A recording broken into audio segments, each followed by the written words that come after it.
umpama teman dari dinas PPK ini Pak ya, Pak Dasin sama Pak Akbar, jangan-jangan dinas PPK juga nggak ada dapat duit.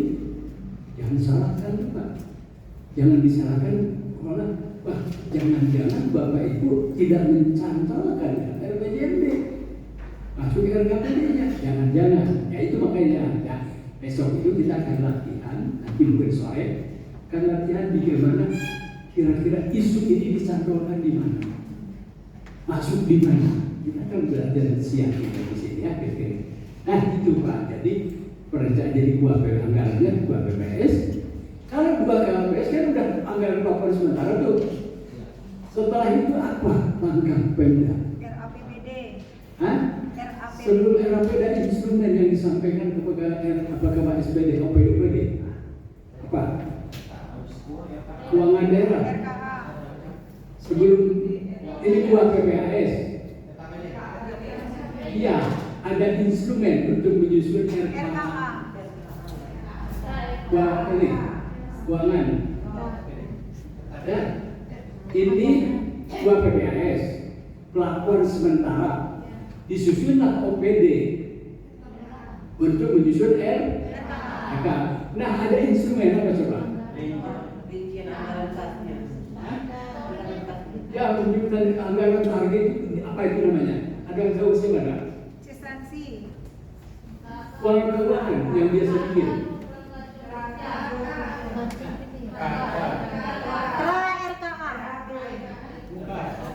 Antara ini gua PPAS, jadi ini bersepakat. Nah, diinstruksikan dalam bentuk apa untuk supaya teman-teman OPD menyusun RKA apa? Penja. Juknis penyusunan RKA. Misalnya tahu, Bapak Ibu setelah ada pelakuan sementara ada ujung-ujung menyusun RKA, kan? Ada pedoman teknisnya menyusun RKA, makanya tanya keuangan daerah. Anak nggak ada kan Ibu bagiannya, ya tahu ya? Ada nggak tadi pedoman teknis penyusunan? Ada. Pedoman penyusunan pengesahan RKA itu namanya itu.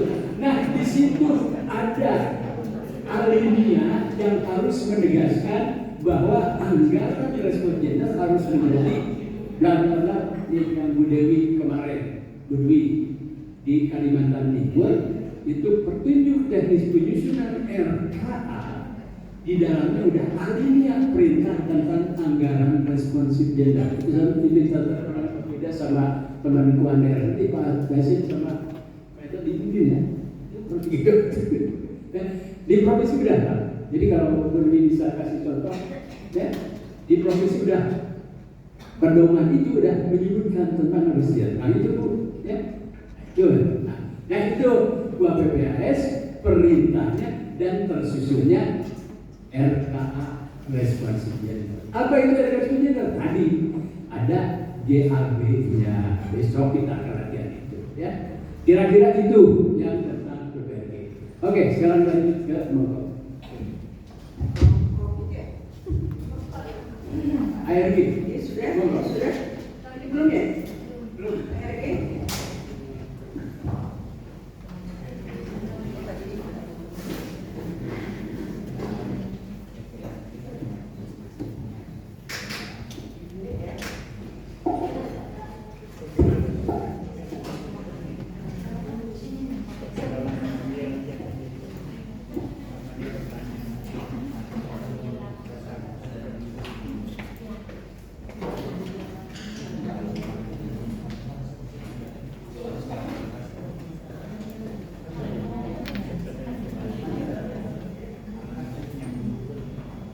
Cik.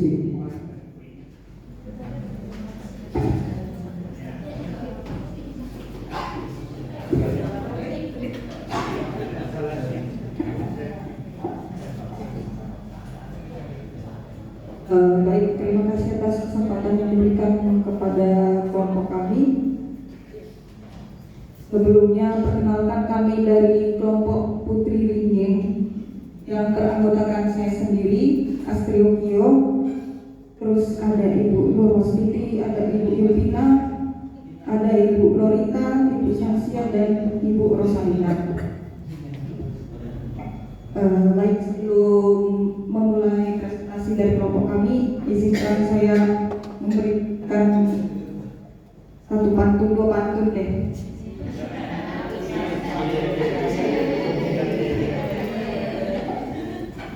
Donat kemarin terasa basi, sudah hilang semua nutrisi.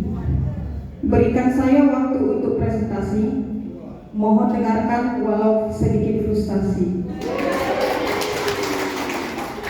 Satu lagi ya Bapak ya. Hujan-hujan terasa ngantuk, terlihat ibu menonton drama. Kulihat Bapak Ibu sudah mengantuk, tenang saja presentasinya tidak akan lama.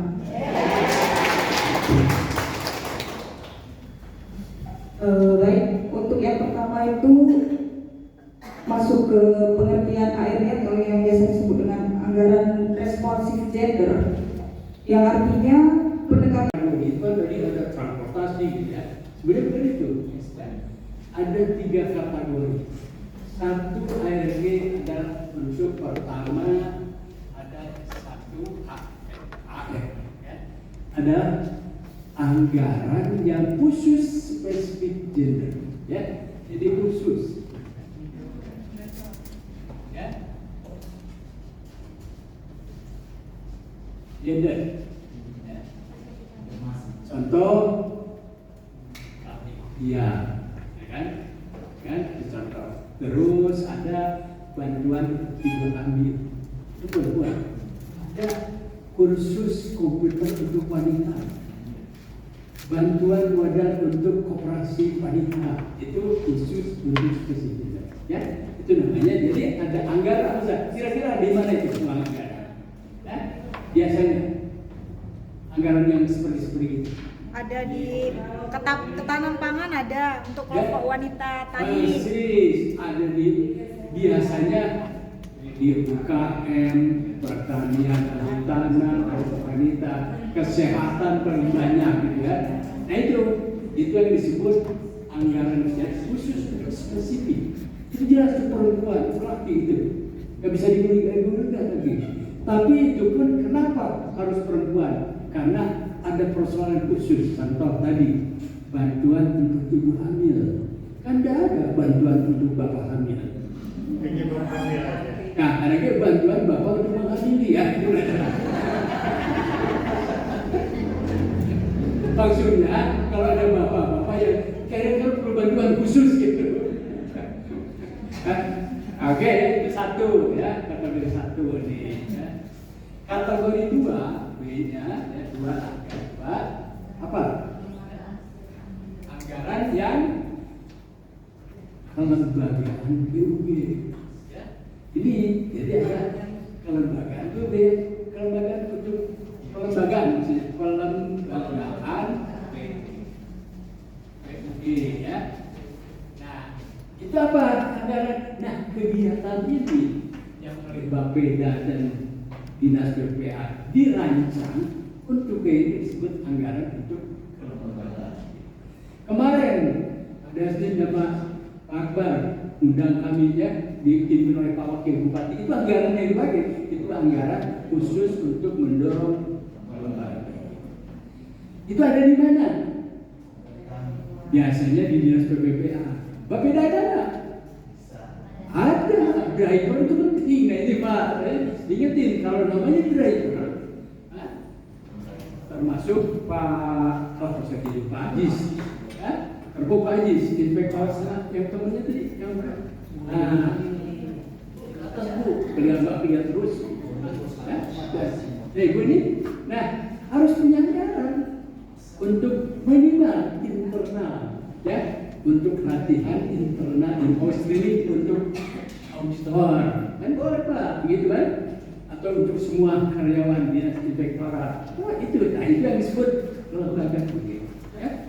Di keuangan daerah, ya, nggak penting, itu terutama driver. Perusahaan sekarang umpama di PU boleh nggak? Boleh untuk internal. Dan siap, ada itu tidak disyaratkan. Kalau umpama di PU bikin mau ada dalam konteks item perencanaan di OPD-nya, masukin sebagian item untuk internal goreng. Nah, itu yang disebut perbaikan. Nah, yang tiga ini yang paling penting, ya. Yang ketiga, ya. Ini adalah yang untuk untuk mengatakan mainstream PUG, untuk persoalan gender ini, untuk penyelesaian kesenjangan gender ini, Pak. Nah, ini ada di mana-mana contoh konkret Pak tadi yang diskusikan. Jadi bagus contohnya tadi. Contoh dinas perhubungan, tapi mungkin provinsi ya, kalau untuk kapal laut itu ya. Nah, katakan contohnya dinas perhubungan, dia itu ingin memberikan izin transportasi sungai untuk kapal-kapal berlayar. Yang buat kapalnya siapa? Perusahaan kan? Ya, tapi perusahaan dia mau berlayar menggunakan sungai harus izin dinas perhubungan. Kan? Nah, kriteria izin itu dimasukkan nih oleh itu. Contoh pengalaman Bapak kemarin, masa saya ini yang ibu menyusuin anaknya di depan saya. Jadi saya bayangannya bukan kemana-mana, yang menyusuin dia itu. Ini ada ya, untung aja nggak salah. Ini bagus banget ini, ya kan? Bisa saya gitu. Di rumah Pak, cepat pulang juga. Ini contoh itu. Nah, berdasarkan pengalaman itu kan masalah, Pak. Berdasarkan data yang ada di lapangan, ya ternyata fasilitas motorboat ya di sungai, speedboat yang ada di sungai ternyata belum memberikan rasa kenyamanan bagi wanita, terutama wanita hamil dan punya anak kecil yang sungai. Itu kesenjangannya. Jadi kalau besok latihan enak sebenarnya. Apa kesenjangannya? Nah, itu. Nah, berdasarkan data itu, dia punya anggaran untuk menentukan standar dan kriteria, ya. Speedboat yang lalu datang antara namanya tadi di Sungai Barat itu, Kalimantan. Kutai Barat, dari Kutai Barat ke sana itu, nah ditetapkan tuh kriteria. Nah, rancangan penetapan kriteria untuk yang disebutkan bahwa setiap kapal yang akan mendapatkan izin perlu standarnya, salah satunya perlu ada ruang laktasi, ruang penitipan bayi, ya, dan safety untuk kaum perempuan umpama. Nah, itu yang disebut anggaran 1 miliar yang beruang untuk itu disebut anggaran tersebut. Nah, itu yang disebut itu. Ya, itu kira-kira. Ada lagi umpama contoh tadi, umpama jalan di sana, bikin jalan trotoar, trotoar sekarang supaya semua dipabel, perempuan yang hamil bisa lewat, bikinlah. Nah, itu disebut anggaran. Ya, tidak 3 kali ya, coba lihat ya. Nah, itu ARG-nya. Nah, ARG ini Bapak Ibu harus memenuhi standar kinerja. Ya. Jadi ARG dan PUPBD itu adalah untuk mendorong adanya kinerja. Ini Pak Aziz itu paling jago kalau berisi kegiatan ada kinerja. Enggak ada kinerja dicoret itu. Ada kinerja. Kinerja kita bukan hanya apa kita pertama apa Pak Aziz baik pertama kita kinerja kita adalah efisien. Tahu efisien? Pertama efisien. Efektif dan efisien. Kedua efektif. Terus ketiga apa? Ekonomis. Itu kan? 1, 2, 3. Keempat apa? Ini belum masih netral gender. Apa yang harus kita sampaikan? Dari ini kita harus namanya kesetaraan gender. Kalau kita kan equality. Ya, nah ini terus. Jadi efisien, efektif, ekonomi dan efektif. Ya. Ini kinerja kita, ini kinerjamu kinerja responnya ini. Nah, gerak kita itu, Pak. Jadi efisien apa? Artinya, kan? Hemat biaya, hemat waktu. Persis, Efisiensi. membandingkan antara hemat biaya, hemat waktu, artinya input yang ada menghasilkan output yang baik. Itu efisien. Efektif, Tercapai. Tepat waktu, tepat output yang ada penggunaan, tepat. dapat digunakan, dapat berfungsi. Contoh, tadi kapal dibuat dengan standar tadi itu, ya, kapal dibuat dengan standar yang dikeluarkan tadi, dibuat ada ini, adanya, itu kan? Itu efisien.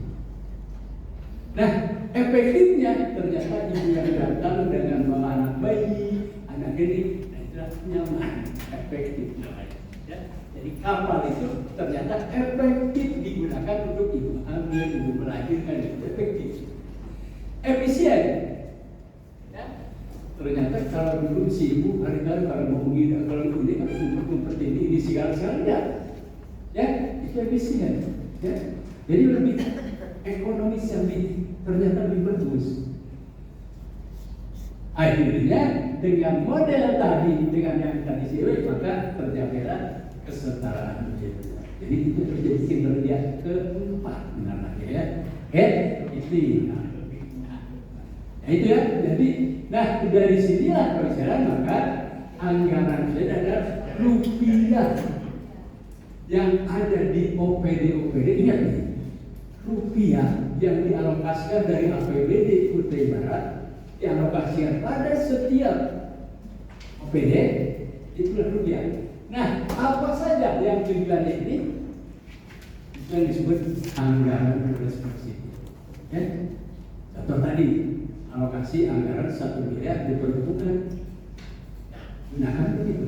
Ya, ada umpama dinas UKM ada pelatihan untuk 500 wanita masyarakat miskin. Nah, dan ternyata di Kutai Barat banyak pengangguran wanita. Wanita banyak yang nganggur. Kalau begitu, yang 300 dialokasi dari APBD, berarti harus banyak yang baik pengangguran itu. Berarti siapa yang menaiki itu? Berarti perempuan. Ya? Jadi kalau mayoritas banyak perempuan pelatihannya, logik kita karena untuk menampung perempuan yang pengangguran, gitu, yang menganggur, pengangguran. Ya, kalau pengangguran kan harus, kalau yang nganggur yang bayar, gitu, ya. Nah, itulah disebut AR. Ya. Oke, kita lanjutkan adalah berbilang sama perencana. Ada pertanyaan dulu sampai itu? Oke, ya saya mudah-mudahan jelas. Nah, untuk ARG ini akan lebih konkret besok. Ini gambar. Besok kita akan praktek untuk ini. Ya. Untuk sampai ini bagaimana? Kita ada ini nanti. Jadi bagaimana kalau besok ada rupiah Bapak Ibu yang untuk SPT silakan. Bu, Pak dan Dwi, saya punya anggaran di UMN. Besok hanya berdua untuk perempuan. Ini apa? Ada sih saudara. Bu, besok saya ada untuk pelatihan pintu di depan siapa pakai? Ya. Atau untuk kegiatan perhubungan yang pendidikan kesehatan siapa? Ya, ya kira-kira itu. Boleh barangkali kan? Silakan. Yang terakhir, dua nih. Ya. Belum? Sudah. Belum. Sudah betul ya HRD, jadi tidak ya besok prakteknya, jadi tidak ada pengertian ulang minta HRD dan 50% lagi anggarannya dan 50% itu berapa? Sekarang bagian Boleh nah. Madalena ya? Bentar? Oh ya. Enggak.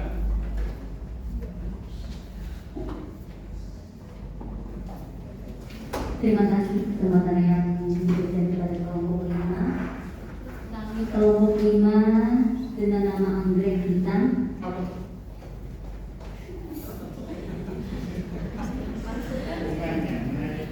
dengan tema data terpilah. Di sini kami menyampaikan tentang pengertian data terpilah, yaitu data berdasarkan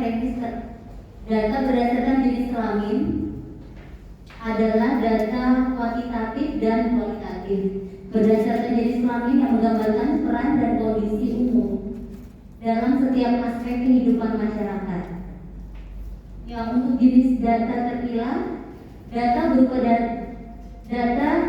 berupa data yang menjelaskan insiden khusus, bentuk data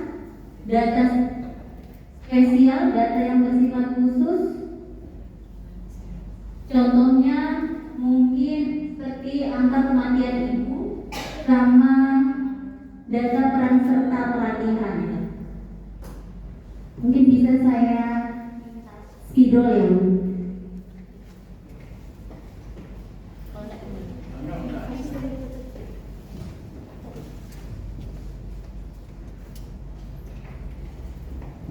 Maaf ya Bu, Pak. Ini mungkin menurut persepsi saya ya untuk data terpilah, nanti kalau misalnya salah mohon nanti gitu.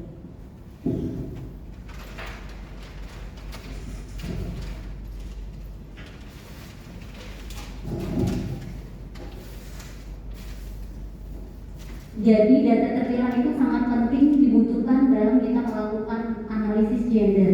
Kenapa data terpilah itu penting? Di situ kan berdasarkan jenis kelamin, jadi dia formatnya bisa mungkin kayak kita bikin nama. Jadi jenis kelamin laki-laki atau perempuan. Dalam mungkin suatu desa kita membuat suatu jembatan, contohnya suatu desa membuat satu jembatan. Jadi yang menggunakan jembatan itu laki-lakinya berapa, perempuannya berapa, anak-anaknya yang bersekolah itu berapa, disabilitas, ibu hamil, itu semua terdata dan datanya sudah terpilah. Jadi bukan desa A saja yang ada datanya, tapi desa-desa yang dilalui ya untuk melihat aksesnya. Kenapa itu penting? Untuk mendapatkan hak akses terutama ibu hamil. Nah, diperlukan juga data dari dinas kesehatan, angka kematian ibu. Kenapa angka kematian ibu itu sangat banyak di desa A? Karena apa? Karena aksesnya itu mungkin jauh dari pusat kesehatan seperti itu, dari posyandu. Jadi ibu-ibu itu tidak bisa memeriksakan kandungannya. Seperti lansia juga, lansia itu juga perlu untuk pengobatan atau ada namanya apa ya, kalau kayak di puskesmas itu yang apa namanya? Ya, posyandu lansia, ya. Anak-anak, kenapa anak stunting, berarti itu kita perlu data. Kenapa di desa tertentu lebih tinggi stunting, anak-anak stunting? Apakah karena ekonominya? Itu kan dilihat. Jadi data itu bukan berdasarkan jenis kelamin, mungkin nanti bisa dikembangkan berdasarkan pekerjaan, tingkat pendidikan, kenapa dia terjadi itu. Jadi itu bisa dikembangkan sendiri. Jadi persepsinya jangan sampai yang diajarkan di waktu kita pelatihan semuanya berdasarkan jenis kelamin. Jadi kita bisa kembangkan untuk kita mengetahui apa saja yang mau kita lihat, kasus apa aja yang bisa diangkat, maksudnya seperti itu ya. Mungkin ada yang kurang mengerti? Sudah ya. Saya lanjut ya. Untuk berikutnya di sini analisis gender. Jadi yang analisis gender ini berdasarkan Permen 67 tahun 2011. Mungkin saya perbaiki yang ini dari Mbak Google. Ini yang saya bacakan dari Permendagri 67 adalah proses analisis data gender secara sistematis tentang kondisi laki-laki dan perempuan, khususnya berkaitan dengan tingkat akses, partisipasi, kontrol, dan perolehan manfaat dalam proses pembangunan untuk mengungkapkan akar permasalahan terjadinya ketimpangan kedudukan, fungsi, peran, dan tanggung jawab antara laki-laki dan perempuan. Itu untuk pengertian analisis gender. Jadi tujuannya analisis gender adalah membantu perencanaan dalam perencanaan program responsif gender. Yang kedua, untuk mengidentifikasi kesenjangan gender dalam hal akses, partisipasi, penerima manfaat. Untuk model analisis gender, di sini model analisis gender itu ada 4. Ada model Harvard, Moser, sama Sloan. Tapi yang sering kita pakai di Indonesia adalah analisis gender atau GAP ya, gender analysis pathway. Gitu. Demikian mungkin presentasi dari kelompok 5. Sudah. Oh, nama anggota ya? Maaf ya, belum perkenalkan. Jadi anggrek hitam diketuai oleh Ibu kami yang cantik, ialah Ibu Yulian. Ibu Yulian Ariana Yudandi. Oh ya, Ariana Yulianti, Ibu Proses lengkap.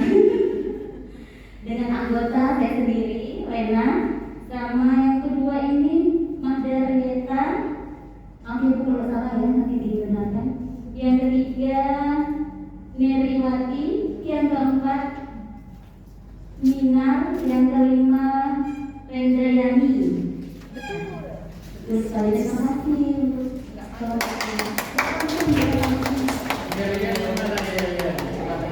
Yalian Pak Bu. Biasanya kan Siap.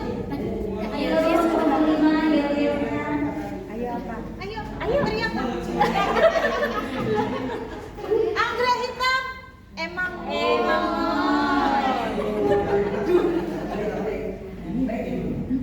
Terima kasih Bu Wena sudah memaparkan dengan lengkap ya. Tadi ada data bila kuantitatif, kualitatif, tapi mohon diingat juga data bila itu bukan hanya jenis kelamin.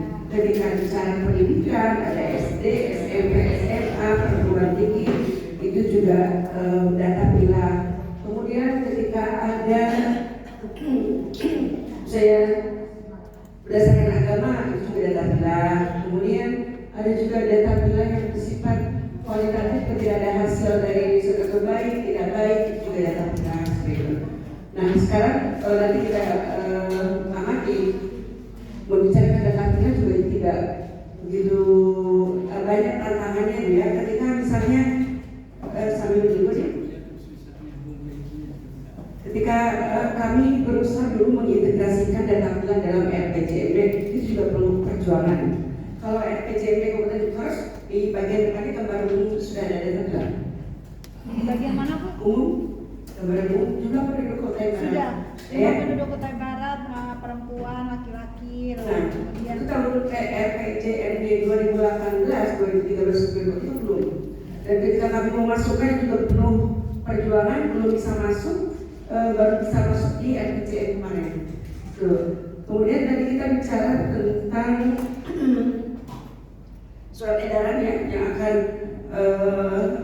memaksa semua OPD untuk bisa menyiapkan GPJPS itu mungkin Pak Akbar sharing best practice. Jadi kami dari provinsi itu kewalahan Pak ketika dari pusat dan dari biro pemerintah juga meminta anggaran responsif gender Pak Gubernur. Kami tidak punya mekanisme, tapi alhamdulillah komunikasi antara driver kami provinsi itu sudah solid ya. Jadi ketika ada sesuatu itu tidak harus pakai formal dulu, tapi bisa langsung ngobrol. Itu pun dibentuk dulu Pak, kemudian dimanjakan dulu lah tim travel olah kantor kami dengan Pak Yusuf diskusi kemana juga sampai akhirnya menemukan sebuah pipeline pekerjaan apa dari keempat driver ini. Terakhir adalah ketika kami ingin kepastian bahwa semua perangkat daerah itu ada GPJPS-nya. Terus akhirnya ngobrol dengan Biro Keuangan itu orangnya sekarang sudah pindah. Kemudian apa sih Mbak, aku nggak ngerti nih dengan surat edaran dengan kepastian GPJPS. Coba cantumkan dalam cuti saja teman-teman. Pasti otomatis itu nanti dalam asistensi dipastikan.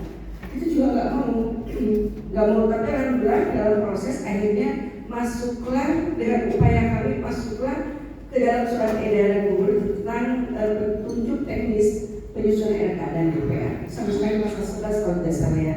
Mudah-mudahan ini juga bisa diikuti oleh kabupaten kota lain ketika DKP 3 tidak mungkin jalan sendiri.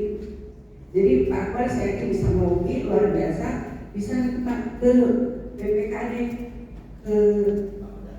ya, tapi yang menggerakkannya adalah ketika inspektorat memeriksa kami, itu yang menggerakkan Pak. Jadi kami sudah narasumber nih, semua pokoknya entertainment narasumber. Besok paginya kami diperiksa oleh inspektorat, mana Pokja, mana tim driver, mana ini, dan akhirnya bergeraklah semua untuk memenuhi perspektif kami.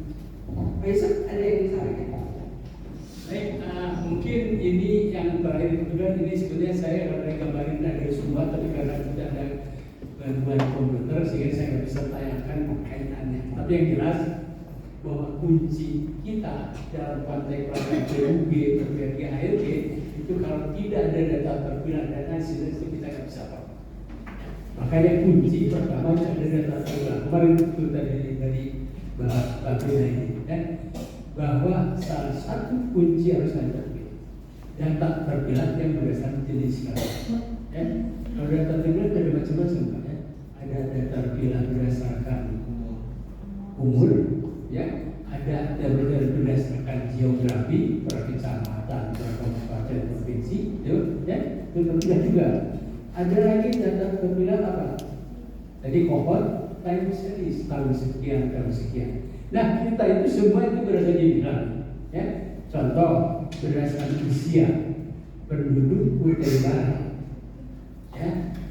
Berdasarkan data terakhir, ya, usia 0 sampai dengan 4 tahun laki perempuan. Ada bentuk piramida, ya. Bentuk piramida kan bagus bentuk piramida. Ini sebelah ini laki perempuan. Nah, itu perlu data. Itu disebut data terpilih. Nah, sebetulnya itu yang pemahaman kita perlu data terpilah. Dengan adanya data terpilah kita bisa mengindikasikan, makanya disebut data pembuka wawasan. Data terpilah akan memberikan disebut data pembahasan. Contoh tadi, ternyata penduduk Kutai Barat, Kutai Barat usia 65 ke atas lebih banyak perempuan dibanding laki-laki, umpama, itu udah dewasa. Coba kalau umpama salah satu kabupaten di sekarang udah dirubah, ini saya sebutnya di sini di Kalimantan Timur juga nih, saya seperti penduduk di Kabupaten A 0 sampai 4 sekian, 5 sampai sekian, gak ada lagi perempuan. Kan kita termasuk usia 65 sampai ke atas itu sekian, nggak ada lagi perempuannya. Kita nggak membuka wawasan, kan gitu kan? Tapi begitu dijelaskan oleh Kutai Barat, umpama contohnya penduduk 65 ke atas di Kutai Barat laki katakanlah 5.000, perempuan 6.000, berarti banyak perempuan, gitu kan? Kita jawab juga, kenapa perempuan lebih banyak dibanding laki-laki? Kenapa? Bisa jawab? Karena usia harapan hidup perempuan lebih panjang, kan gitu kan? Nah, untuk orang rencana, kalau banyak penduduk perempuan yang panjang umurnya, usia lansia banyak, artinya investasi kita untuk lansia lebih banyak lagi dan perempuan. Tentunya lebih banyak untuk perempuan. Ditambah lagi kebutuhan untuk perempuan dan kebutuhan lagi dia sama nggak? Nggak sama, biasa perempuan lebih banyak. Tadi kamar kecilnya, tempat tidurnya, peralatannya kan lebih kan? Artinya nggak bisa anggaran dari Bapeda nih, dinas sosial, saya kasih uang untuk lansia nih, pembinaan lansia 1 miliar. Kata si dinas siapa kalau gitu 500 juta untuk perempuan, 500 juta bener kan? Itu yang kita pikir bener. Harusnya berdasarkan data. Ternyata lansia di Kutai Barat ada 600 orang. lansia laki-laki itu hanya 500. Artinya kalau rata-rata katakanlah untuk perempuan, bisa nggak untuk perempuan 1 juta, laki-laki 1 juta? Perkiraan nggak bisa. Pertama, perempuan harus porsinya lebih besar. Kedua, kebutuhannya nggak bisa.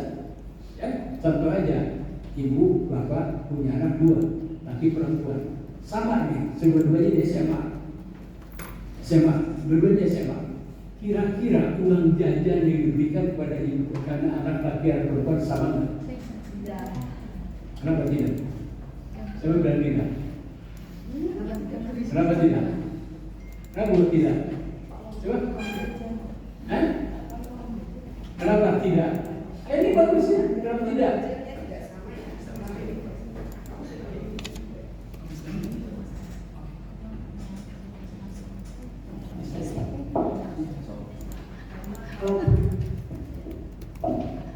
Kalau perempuan kan kebutuhannya lebih banyak dari laki-laki. Contohnya aja tiap bulan harus beli pembalut. Kemudian perempuan juga kalau ke sekolah, kalau anak harus pakai body janda hitam. Perawatannya lagi banyak. Oke, artinya prinsipnya ya, anak kita di anak laki, anak perempuan, yang perempuan sama saja siapa? Mungkin ada beda kelas 1, kelas 2 ya, kemudian siapa? Tidak bisa disamain, meskipun sekolahnya sama jaraknya, karena tadi apalagi udah SMA kan, ya mungkin ada kebutuhan khusus. Apa tega anak ibu ya pada saat umpama tahu-tahu tanpa ada tanda-tanda ya cerita jadilah itu ibunya kan datang waktunya harus terdiri pulang dulu kan enggak, dia mungkin kalau ada duit kan tinggal ngerobos sakit pergi beli apa ini, nah itu Pak, laki-laki nggak ada gangguan itu Pak, nggak ada, laki-laki itu aman-aman aja. Tidak punya duit aman-aman, perempuan tidak mungkin. Nah itu contoh. Nah itu juga sama. Jadi perhitungan kita, makanya data terbuka akan membuat kita membuka wawasan dan kira-kira apa intervensinya. Itu gunanya data sama. Ya, data terbuka. Nah dari data itu kita langsung bisa melihat, mengkalkulasi, melihat dan menjadi disebut analisis. Contoh dari ya, ternyata data lansia di Kabupaten Kota Barat itu lebih banyak perempuan lebih banyak. Ini kan? Itu udah mulai itu disebut data pengawasan. Nah setelah itu, waduh, kalau perempuan banyak, laki-laki sekian, berarti perempuan akan mendapatkan persoalan. Kalau umpama tidak ada 1, 2, 3, kajian persoalan itu disebut analisis. Karena ini kaitannya dengan itu disebut analisis. Kira-kira itu ya. Jadi itu, nah analisis tadi ada 2 hal. Nah ini yang penting. Kalau tadi ada kurang banyak ya. Tapi yang perlu Bapak Ibu pahami ada 2 hal. Satu, analisis gender yang melihat isu dulu. Ya, contoh tadi ada isu di tempat kapal feri atau gitu ya. Isunya adalah kurang terjaminnya penumpang-penumpang yang ibu hamil, ibu yang menyusui dan punya anak kecil. Isunya, isu. Jadi ada kesenjangan bagi ibu-ibu hamil yang ibu punya anak kecil dan menyusui dalam menggunakan kapal layar atau apa itu kesenjangan. Isu itu. Bukan lagi rentang. Nah, ya. Dari isu itu dilihatlah kira pakai sebutnya analisis. Berangkat dari isu. Ya, kita nggak boleh cerita program dulu, berangkat dari isu. Nah setelah isu itu dianalisis, oh ternyata kenapa ada kesenjangan menurun? Karena memang tidak tersedia akses untuk ibu menyusui. Kan ya? Itu baru analisis. Nah, analisis berangkat dari isulah yang itu disebut namanya problem based analysis. Jadi analisa berdasarkan masalah. Nah, itu yang kenal yang sekarang dikampanyekan adalah gap 4 langkah. Sebenarnya bukan gap, tapi karena berdasarkan dikampanyekan, nah itu disebut gap 4 langkah. Besok, tidak ada tambahan. Ya? Yang analisis kedua, sekalian, ini berangkat dari kegiatan. Ya, kegiatan, ya, katakanlah Pak Ajis, ya, Pak Ajis itu ada anggaran untuk melakukan uji petik tentang anggaran kinerja di sekian OPD kira-kira gitu Pak ya. Ini ada uji petik nih, anggarannya 100 juta.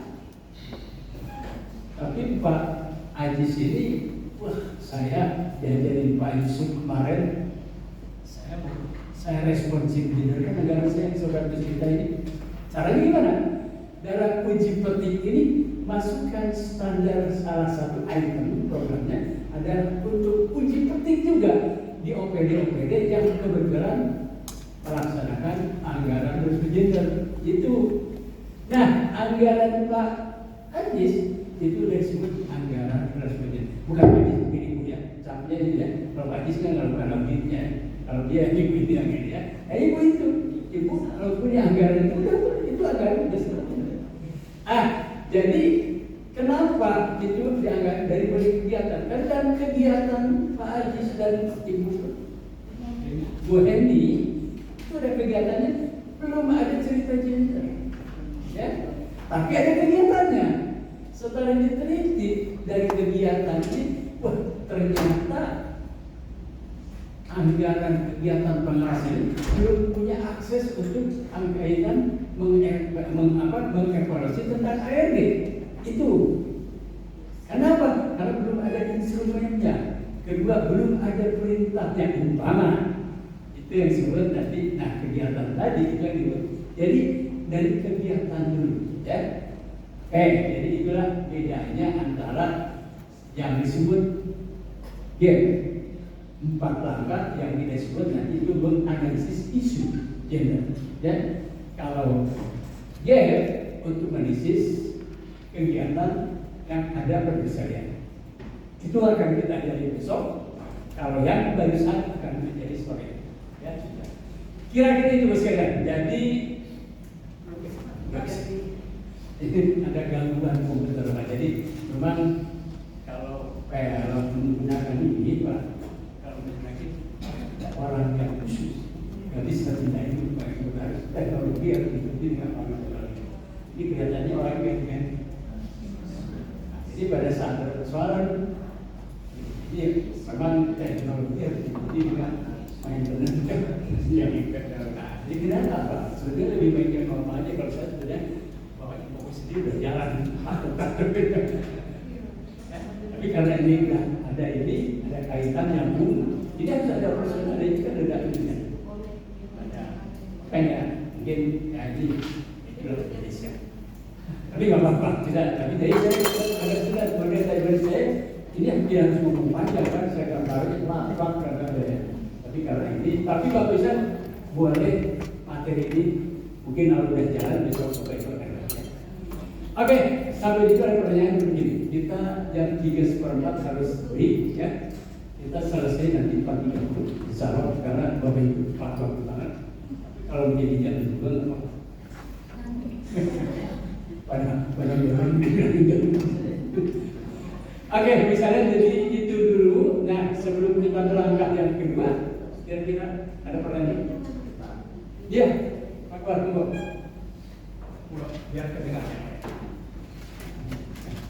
Terima kasih. Terus kaitan PPRG tadi. Apakah cukup? Yang penting ada indikator tentang gender di RPJMD maupun prestasi sudah dianggap RPJMD maupun prestasi itu sudah disebut gender, atau tiap bank yang ada di RPJMD itu harus terkait dengan gender. Misalnya 2, apakah di bab 2 itu sudah harus ada itu ada terpilah atau cukup yang penting ada indikator indikator yang gender sudah dianggap RPJMD itu responsif gender atau lengkap dari awal sampai akhir harus ada terkait dengan gender. Kemudian kedua tentang analisis yang di ke survei itu tadi. Apakah hasil analisis ini bisa merubah RKA? Baik dari segi anggarannya maupun dari input maupun outputnya. Terima kasih. Oke, baik. Ini bagus banget pertanyaan karena itu materi ya. Yang pertama, apakah RWJ itu hanya dengan indikator yang dua? Berbangga. Harus jadi atas. Jadi kita mulai dari bab 1 ya. Bab 1 itu bab 2 kalau kita dia bab 2 itu ada gambaran umum, latar belakang, semua terus mulai itu. Jadi ada nanti sistematika dalam RPJMD di mana itu harus masuk. Nah sesuai dengan isunya tentunya ya. Nanti kita nanti sore ini akan belajar tentang isu. Jadi bukan di indikator aja.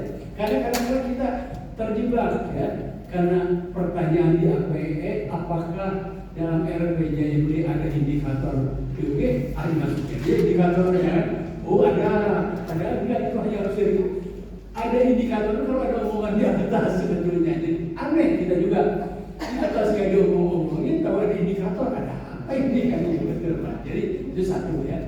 Kedua apakah kita akan membuat RK kita ingat ya bahwa RKA apa namanya PPS semua itu sudah diatur dalam yang kita bahas 90 dan sekarang 500 ya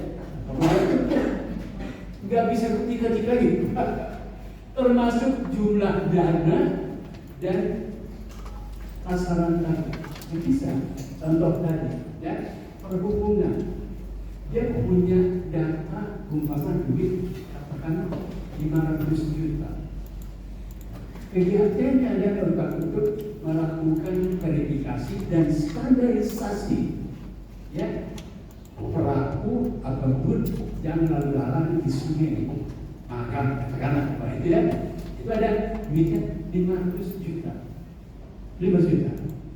targetnya apa terverifikasinya atau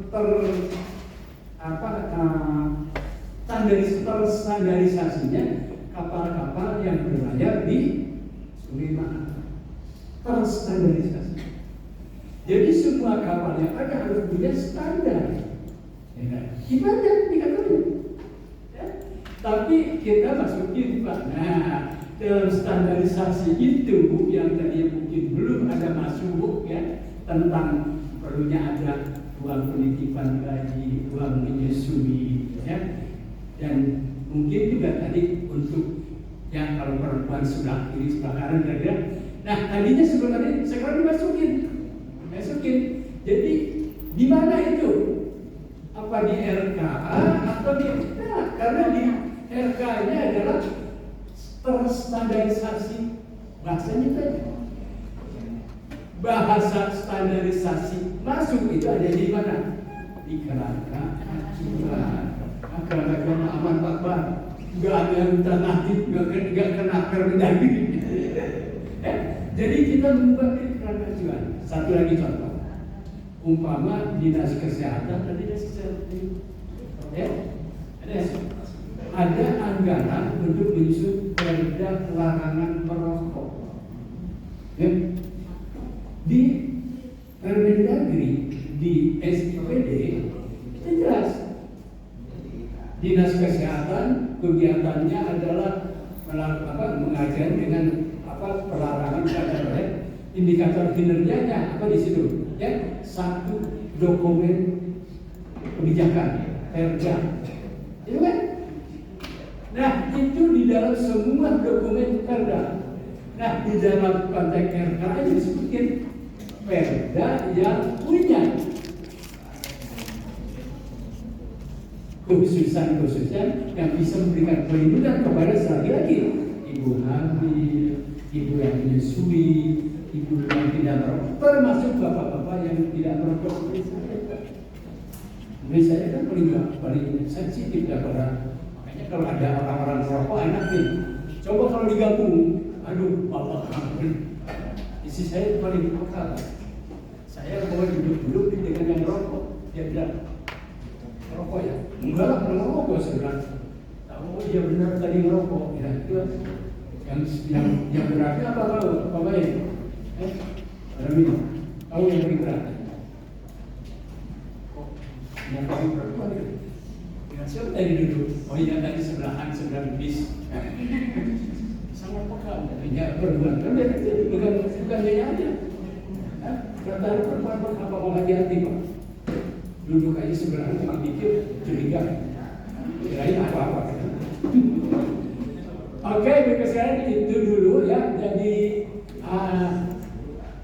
bikin berapa? 30.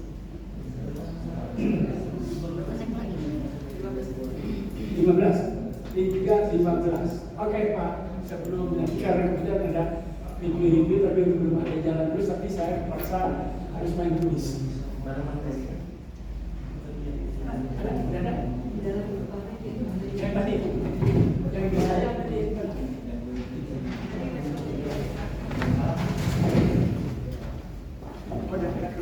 Bagi aja materinya itu. Ribet banget sih ini peraturan.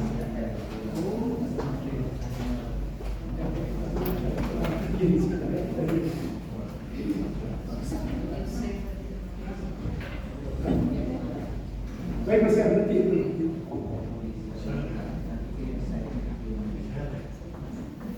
Baik, kita masuk sekarangnya, kita akan mendalam tentang isu. Kita akan cerita tentang isu. Tadi kalau udah tadi konsep ya, kita akan dalam yang namanya isu.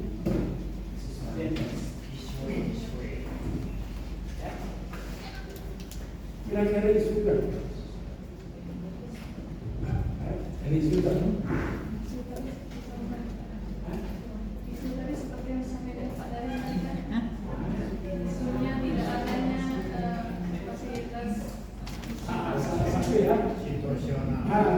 Umpama adanya kesenjangan bagi ibu hamil, ibu menyusui di dalam perjalanan kapal speedboat yang ada di Sungai Mahakam. Itu isu, ya.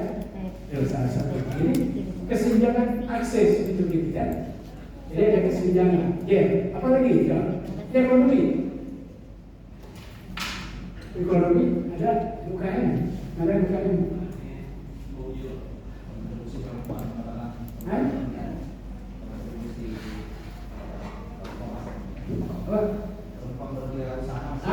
Perempuan berwirausaha. Itu ya. Pendapatan rata-rata perempuan dan laki-laki ini kan dibabarkan. Rata-rata pendapatan perempuan dan pendapatan laki-laki ada beda. Beda. Perempuan lebih berkah, tapi itu isu ekonomi. Di politik, nanti ada kondisi cash bangkol kan? Siapa? Apa sih politik? Secara regulasi, secara undang-undang kan sudah dipaksakan bahwa kuota perempuan di parlemen itu sekian persen. Siap. Tapi kenyataannya ibu-ibu tidak mendukung sesamanya. Itu yang salah saya. Jadi artinya ada apa sama ibu-ibu dengan ibu-ibu ya? Yang juga ada isinya. Gimana gitu? apa sih maunya? Yang mungkin lebih yang seperti Pak Profesor sudah sampaikan bahwa kesenjangan kita mau di provinsi atau di kabupaten terkait keterkaitan perempuan dengan isu politik, kemudian keterkaitan perempuan dengan semangat untuk politik seperti laki-laki kurang. Mungkin menurut saya sih lebih kepada kita kurang berani aja dan kurang diberi kesempatan mungkin itu Pak. Ya, masalahnya itu yang jelas ada isu gender dalam politik. Ya, contoh tadi di sini DPRD di Kota Ibu berapa? Coba. Kenapa ketujuh ya? Naik satu dari Naik sekarang ya. Tadinya berapa? 6. Bukan totalnya total semuanya. 25. Perempuannya 5. Oke ya. 5 dari 20 ya. Dari 25. 20% ya. Kan harusnya 3%. Ini contoh ya. Equality ya. Ini salah satu unjukannya itu. Jadi di ekonomi ya, apa tadi produktivitas ya, produktivitas ya, pendapatan ya, pendapatan perempuan berapa? 26% ya, ini ya, oke ya, laki-laki itu. Contoh ini ya, ekonomi politik. Ada lagi ketenaga kerjaan.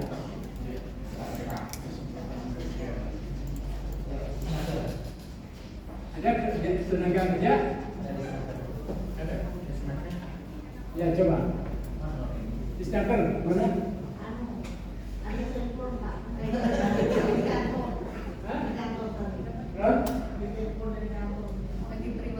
Bu. Oh beliau ya. Oke ya. Ya. Kira-kira ada yang tahu di tenaga kerjaan yang bisa bantu? Masa nggak tahu harus semua? Cuma berbeda. Tenaga kerja ini ada gudang datanya oke. di lini perusahaan swasta memang kuota untuk menerima perempuan itu lebih sedikit dibanding laki-laki. Di lingkungan perusahaan-perusahaan itu tambang, kebun sawit, itu memang penerimaan untuk perempuan Perbankan, oke. Nah, ini nanti itu apa? Jadi yang penting berarti ada persoalan dari ketenaga kerjaan ya. Kira-kira tahu berapa persen? itu kesenjangan atau ketimpangannya di situ. Ketimpangan. Rata-rata sekarang itu perempuannya hanya 51% dibanding dengan laki-laki kira-kira 86%. Nasional. Ya mungkin di Kalbar, Kaltim dan juga nanti di Kota Barat akan sangat berpengaruh. Ya. Ini jadi dari 3. Apalagi kesenjangan. Ini berarti 3 nih. Pendidikan. Ya, pendidikan. Rata-rata ya. Nama sekolah. Bagus. Ini rata pasti senjang. Belum lagi level naik ke SD, SMP, SMA, perguruan tinggi. Perempuan pasti kan di Kota Ibarat agak masalah ya. Oke bagus sih pendidikan. Apa lagi? Kesehatan apa?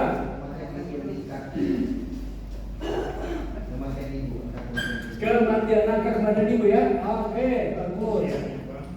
Terus apa lagi?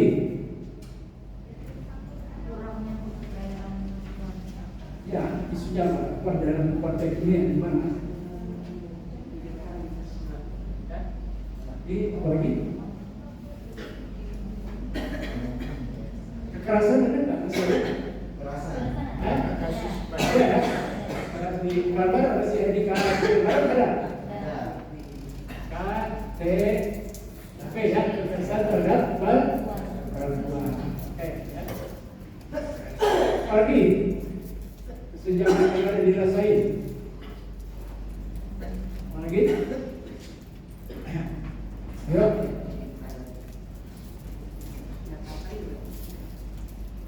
Ya. Perkawinan anak berurus ya.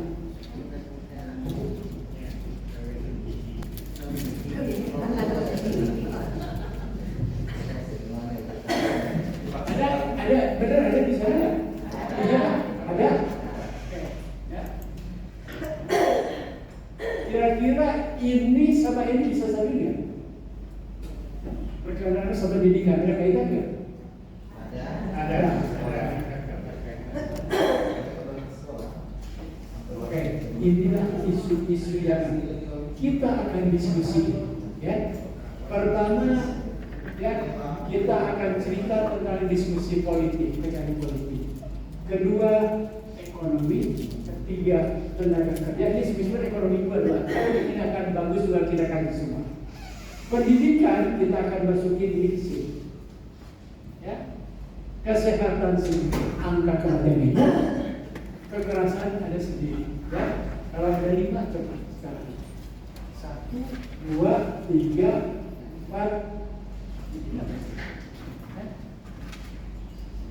1, 2, 3, 4, 5. Ini LH dan sektor LH dan infrastruktur Pak belum muncul di sini. Oke, betul. LH dan infrastruktur ya.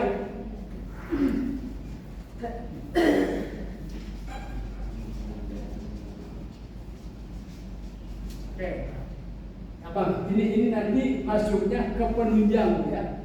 Nanti akan bagaimana menunjang ini semua ya. Nah, sekarang kita akan yang praktis-praktis aja kan. Pertama kita akan cerita tentang diskusi politik, tentang kesenian politik. Kedua kita akan menceritakan tentang apa ini satu jadi ketenagaannya sebagai ekonomi sama katanya ya. Ini satu ya. Ini politik, ekonomi, pendidikan khusus, ya, kesehatan khusus, KTP khusus, ya. Jadi 1, 2, 3, 4, 5, oke, ya, 5. Ya. Kira-kira saya angka ini aja berlomba aja. Yang mau ini siapa? Yang mau berdiskusi politik siapa? Kalau enggak, kita lakukan lagi. Oh, ada Vespa di sini, oke. Politik di sini, ya. Politik di namanya merchant. Kelompok 5 pendidikan Pak. Kelompok 5 pendidikan kelompok 5. Kelompok 5 pendidikan.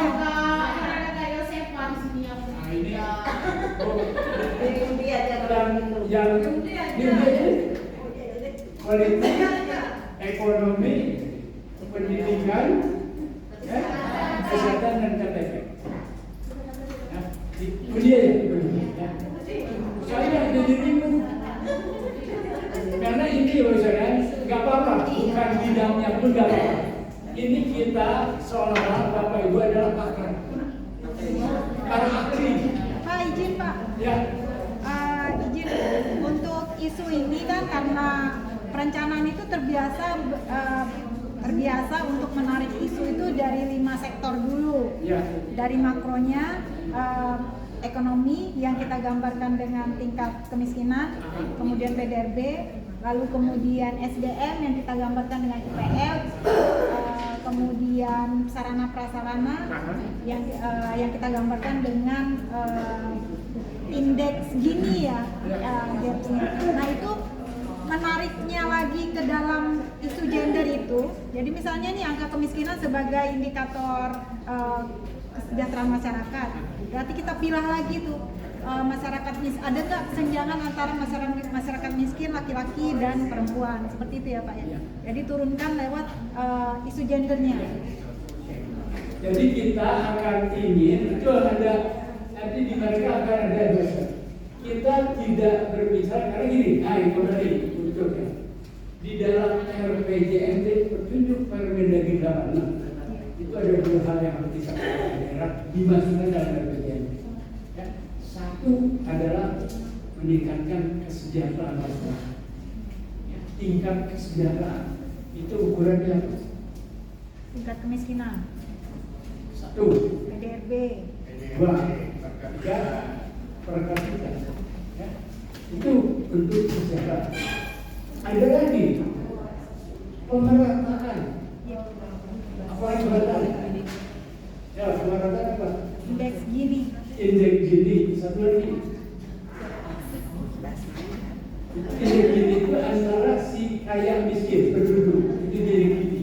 Ya, makin besar makin tinggi. Ya, Unirasio. Ada lagi. Kalau antar kecamatan, antar kabupaten namanya itu. Apa namanya itu? Indeks ada lagi indeks yang tidak yang kita AB namanya yang kita selalu AB apa? Kita ingin masukkan itu lewat kesehatan Indonesia. Jadi ada dua tingkat kesejahteraan, tingkat kemerataan. Ada indeksnya, ya. Indeks kemiskinan, indeks Gini, apa IDP, PDRB, tingkat kapita. Ada lagi pemerataan. Nah itu kita akan dibiasakan pemerataan untuk individu kayak di sini, pemerataan antar wilayah, pemerataan antara tidak memiliki dan IKB. Oke. Maka kita dari sini dulu ya.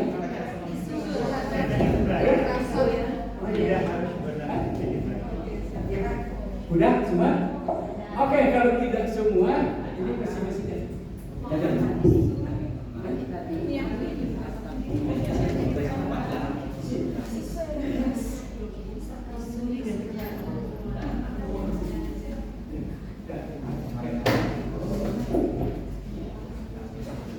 Baik, semua masalahnya sudah satu-satu ya.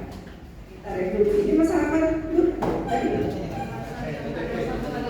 kekerasan dan tidak kekerasan perempuan ya. Terus ini pendidikan, ini infrastruktur dan PLH ya. Terus ini ini yang terserah aja.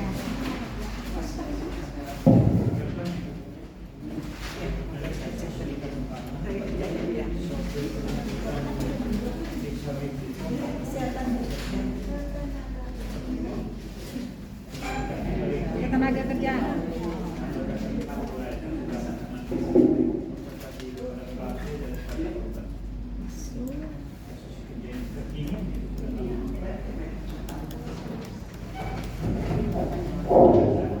Baik sekalian, ya. Untuk diskusi ini kita ada waktu 1 jam seperempat untuk meja. Pertama, Pak, biasa ya, untuk di atas biasa nama sama anggotanya. Tapi langkah 1, ini ya, langkah 1, tolong 1, pertama, isunya apa? Tadi udah kan ketemu, ya. Kedua, datanya mana?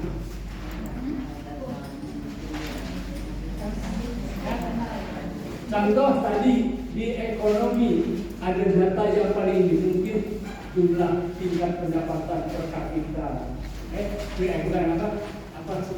produktivitas, ya, APK itu ekonomi. Ya. Boleh ambil data-data yang dari Google, data kesenjangan di ekonomi sebut aja, cari, ya, data kesenjangan politik itu cari di Google. Kalau melengkapi ini 1, 2, siapa datanya. Yang kedua, ya, langkah 2, ya, setelah ini kira-kira kesenjangannya apa?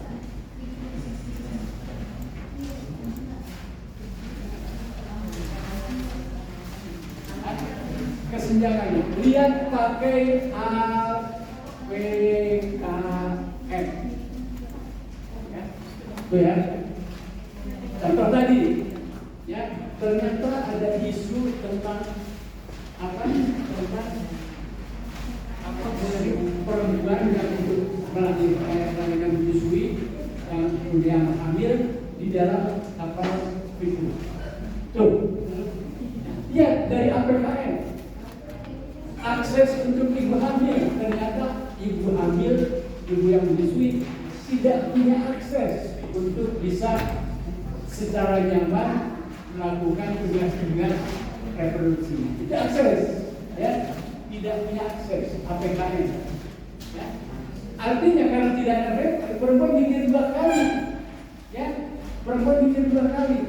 Saya, aduh, gimana sih anak saya kecil? Nanti kemarin juga saya, susah. Jadi berarti partisipasi kan? Ya, kan? Gitu kan? Ya.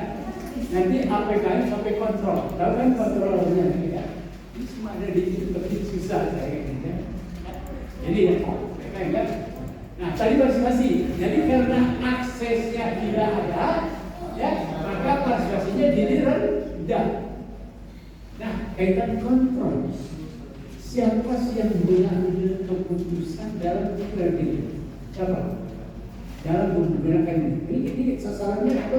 Target kita adalah apa? Siapa yang berkuasa? Yang dinas perhubungan, ya, sama perusahaannya kan? Tapi perusahaan itu sendiri akan nurut sama siapa? Sama perhubungan kan? Jadi dalam konteks ini, kan, kontrolnya adalah yang berkuasa untuk menentukan adanya akses untuk perempuan itu adalah dari penguasa kapal dan dinas perhubungan. Kira-kira itu ya. Manfaatnya apa? Karena tidak ada akses, ya, yang belum si pembahasannya belum bisa menerapkan, maka manfaat bagi perempuan hamil, menyusui, ya, kapal pelayarannya ini belum berikan manfaat yang nyaman, meskipun berangkat juga, tapi karena belum nyaman, itu ya. Oke, itu yang disebut APKM, ya.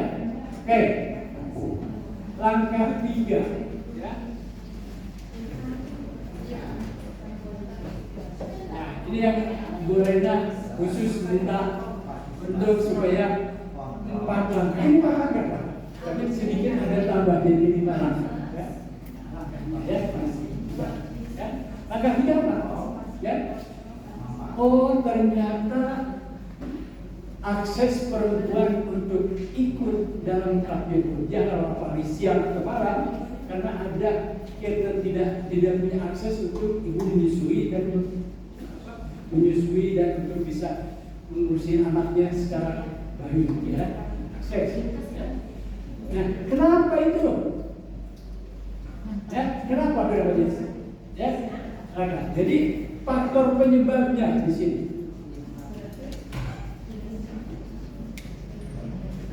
Ya. Faktor penyebabnya apa? Ya. Nah, ternyata tadi faktor penyebabnya adalah ketidaktersediaan sarana prasarana untuk ibu hamil dan ibu menyusui. Itu faktor penyebabnya. Ya. Itu dari sisi kapal. Ada lagi faktor penyebab lain. Dinas perhubungan tidak memaksa. Jadi ada 2 faktor penyebabnya. Ya. 1 karena memang kapalnya sendiri tidak menyediakan.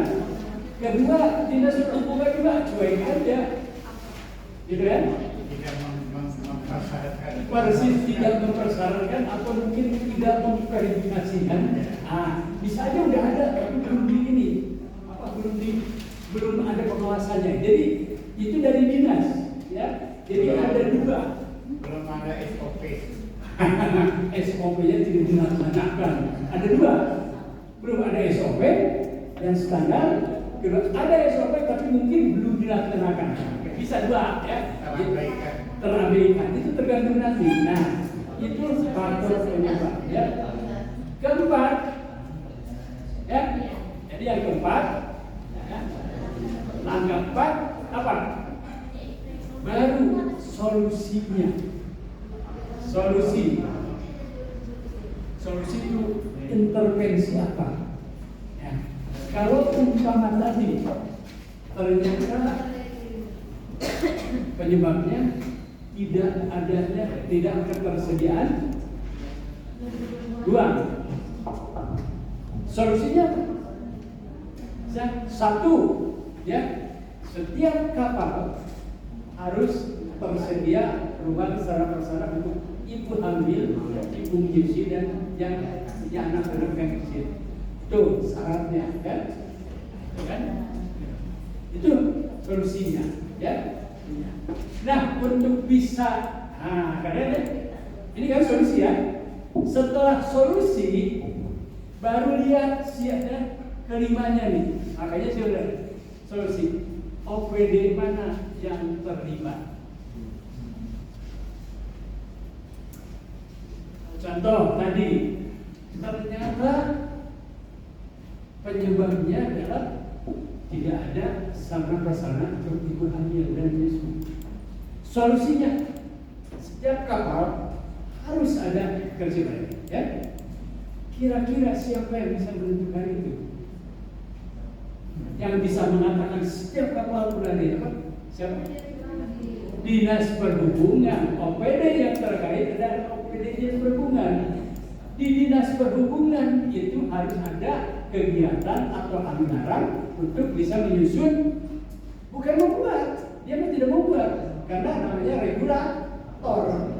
Jadi dalam membuat SOP dan standarisasi bagi kapal penyeberangan atau kapal di wilayah itu harus ada standar wilayah nasional memenuhi itu. Nah, setelah OPD Perhubungan membuat itu, siapa yang terlibat? Siapa ini? Polisi Awuru kan, yang karena diawasi kan, gitu kan? Saat polisi sungai ya kan? Ya pokoknya satuan polisi sungai lah, gitu kan? Itu contoh kan? Terus juga betul Bapeda kan? Mungkin polisi juga kan, polisi air juga ada kan, ya. Jadi hanya untuk persoalan itu bukan bidang perhubungan saja, ya. Dia harus kerja sama pertama dengan berbeda, ya, kan. Kedua, standarisasi untuk bahan kita dari karena kemudian berbeda, kan juga. Kalau untuk nanti supaya lalu lintasnya benar diawasi, nanti berganti ke polisi air ya, bisa air. Karena yang ini kan yang merisa ya, merisa. Kira-kira itu Pak, ya. Nah, Bapak Ibu, tolong silakan menggunakan langkah 1, langkah 2. Sebenarnya ada formatnya, cuman jadi tinggal ngisi aja sebenarnya ya. Tapi karena Garuda berat terpaksa sama kayak ini. Jadi Ibu silakan ya, langkah 1 ini kita tulis saja. Langkah 1 isu, berapa silakan ya. Yang kedua, kesenjangannya apa? Pakai apa kalian? Ya. Ketiga, faktor penyebab, solusi, ya. Solusi itu aktivitas intervensi. Siapa OPD yang terlibat? Ya. OPD yang terlibat siapa? Ya. Itu contoh yang mikro, tapi kalau yang tadi politik lebih solusinya lebih pada kebijakan. Ya. Monggo, kita 3/4 kita akan beri, terus setelah itu kita lanjutkan dengan sampai sore ini. Ya. Mudah-mudahan kita 1 atau 2 kali paparan ya. Kita kira 1 jam selesai ya. Poin-poinnya ya Pak, tidak usah harus detil, tapi lengkap datanya ya. Monggo, silakan tanya Mbak Google. Ya. Kalau udah punya bahan dari Bapeda, dari kunjungan kemarin, ya, silakan pakai. Ya, monggo.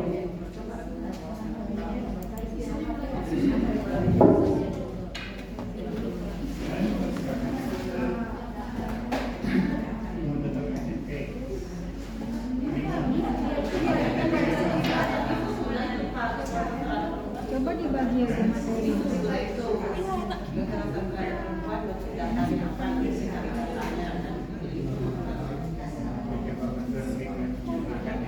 penyebabnya apa, nanti masalah apa yang menjadi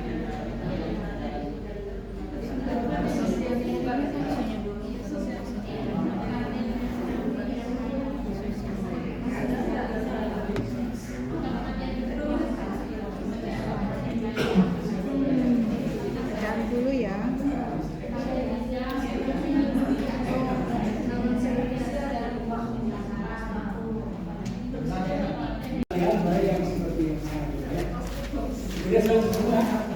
Tolong guru kalian, ini kita bukan main-main.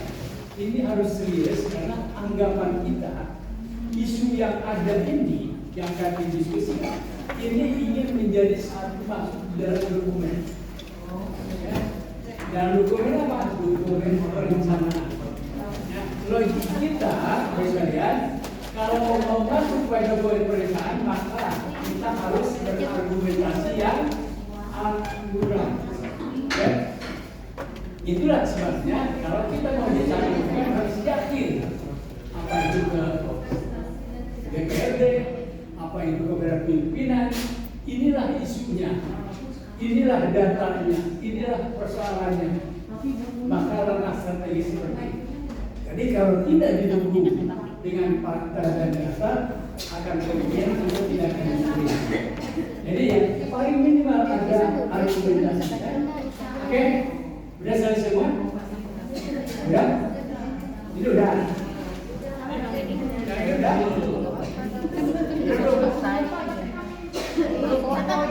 Oke, tapi udah lagi? Mau dibuat mau ini?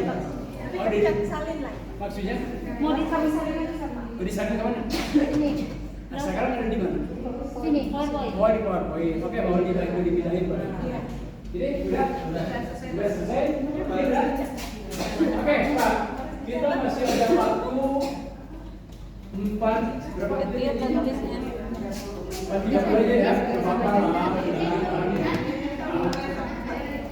Kan boleh berdiri di sini. Bagi kan Di sini.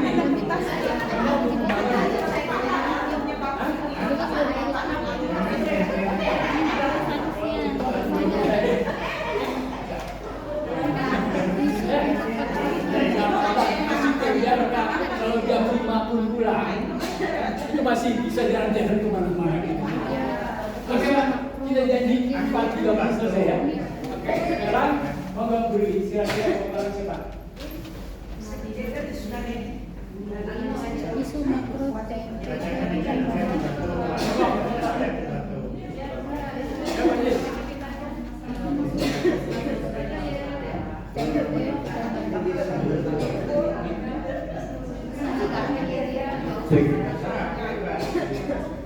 Mohon izin, kami dari kelompok Sulak Tumpah akan Besok aja. mendapat giliran yang pertama untuk mempresentasikan hasil kelompok kami terkait tadi kami dapatnya isyarat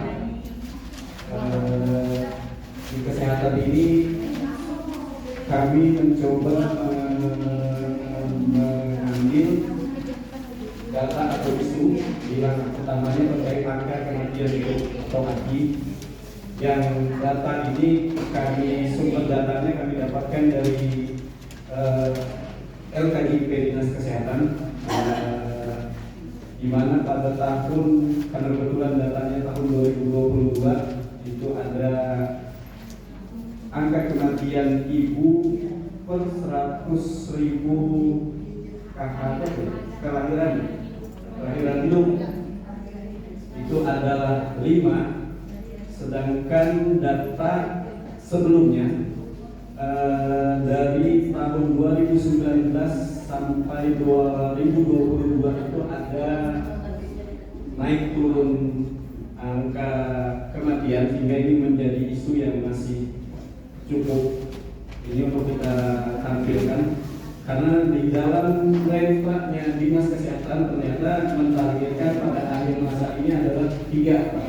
Tapi pada kenyataannya ternyata ada fluktuasi dari 2019, 2020, 2021 paling tinggi ada 9 angka kematian di sana, kematian ibu. Di 2022 masih 5, sehingga target 3 yang ingin dicapai masih belum mampu dicapai. Di sini kemudian kita mencoba tapi di langkah kedua terkait kesenjangannya ada 3 yang kami ambil Pak di kesenjangan dari KPKM 4 itu dari sisi akses partisipatif ya Pak, partisipatif dan kontrol.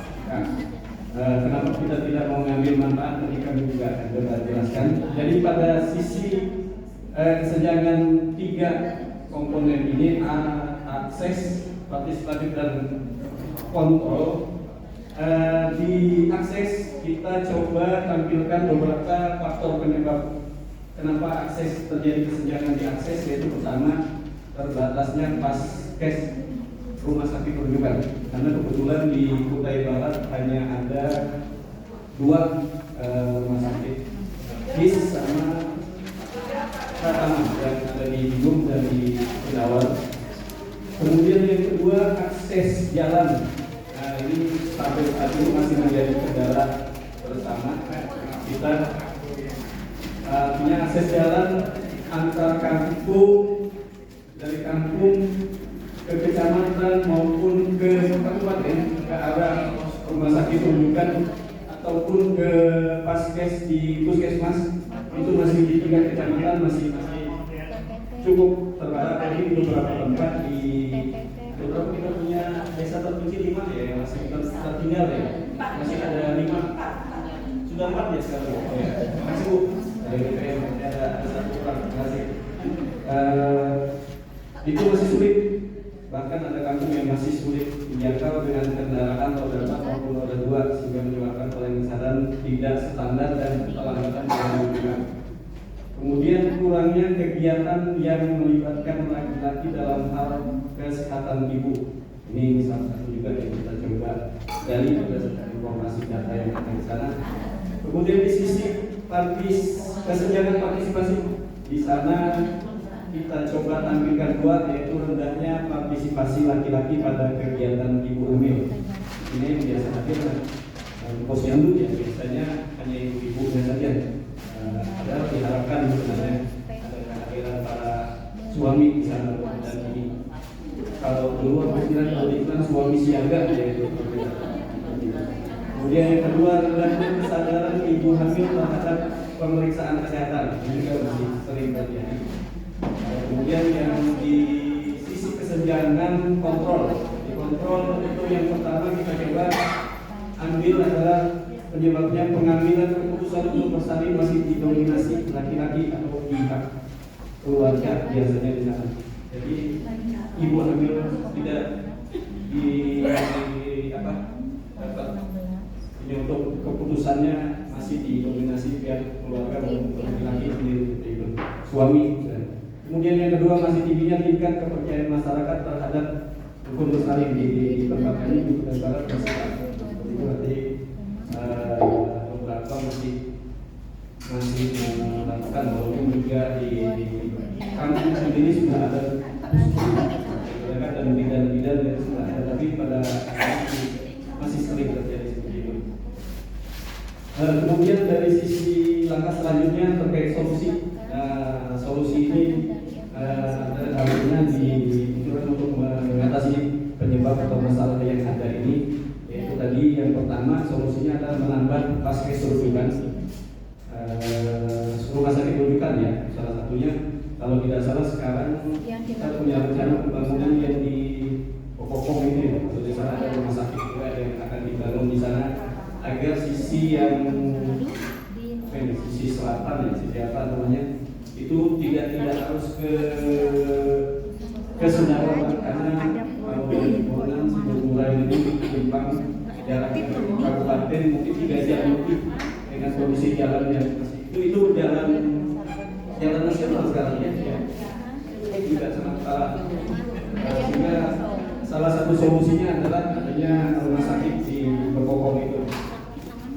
Kemudian yang kedua, meningkatkan akses jalan dari kampung ke kecamatan, dari kampung ke kabupaten, dan dari kampung ke kampung. Ini juga salah satu yang ini terkait solusi dalam mengatasi akses. Kemudian yang ketiga, menambah kegiatan yang melibatkan laki-laki dalam peningkatan kesehatan ibu. Contohnya kampung KB ya, itu dari dinas KB ya.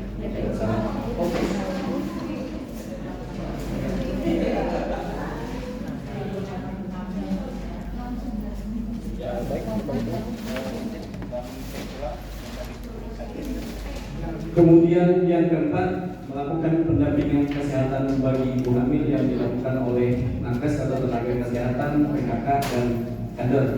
Hal-hal ini juga sudah mulai dilakukan atau dilaksanakan Kabupaten Kutai Barat. Kemudian yang kelima, meningkatkan promosi kesehatan ibu. Selain itu yang terkait solusi ini, kemarin yang ada satu inovasi Pak yang di Puskesmas Lombok itu namanya tekan kaki ya, tekan kematian ibu, tekan kematian anak ya, dan ibu ya.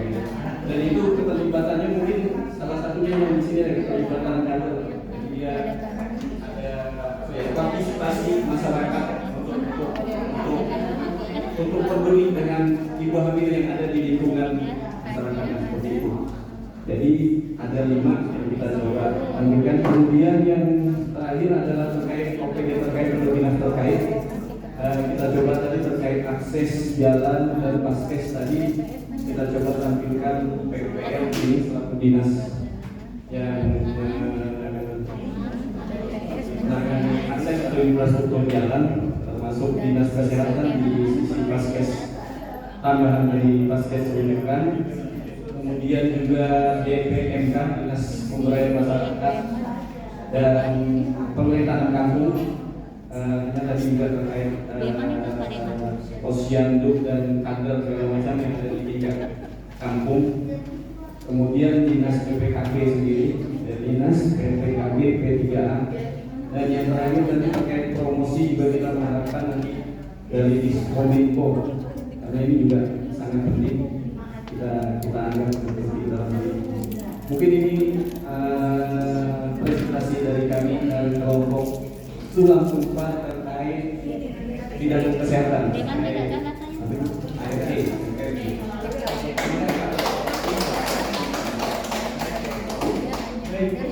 Tepuk tangan yang meriah untuk kelompok. Ada komentar dari kelompok lain dulu? Kelompok satu lagi asing. Sini ada komentar. Sistematika sahabat pendataan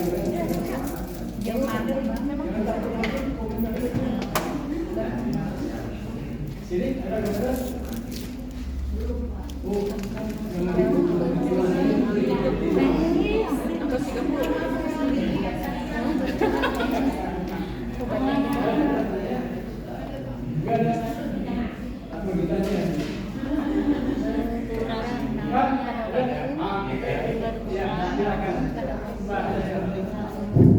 Mohon izin kelompok 1 untuk perpanjangan waktu. Mau bertanya ya, boleh? Ya. Kami ingin menanggapi tentang data time series tadi, karena ini kan sudah kejadian 2 tahun lalu. Kira-kira di dalam, kalau kita anggap ini adalah fakta, paling tidak di tahun terakhir ini sudah adalah program yang mengarah supaya solusinya apa agar kasus ini tidak menggemaskan. Karena kita lihat tadi kan masih terlalu tinggi secara garis standar bahwa angka kematian ibu ini kan masih terlalu tinggi. Kasihan kalau banyak bapak jadi duda kan. Nah, jadi saya artinya kalau kita anggapkan ini sudah tahun-tahun lalu kan kali di kegiatan-kegiatan kita di tahun terakhir ini sudah ada semacam sosial supaya ini tidak terulang lagi. Ini pertama. Yang kedua, tentu dari kelompok ini punya saran masukan yang strategis ke depan itu apa-apa aja langkah, baik itu langkah preventif maupun langkah antisipatif ya untuk jangka menengah bahkan untuk jangka panjang. Kira-kira demikian. Terima kasih. Langsung aja.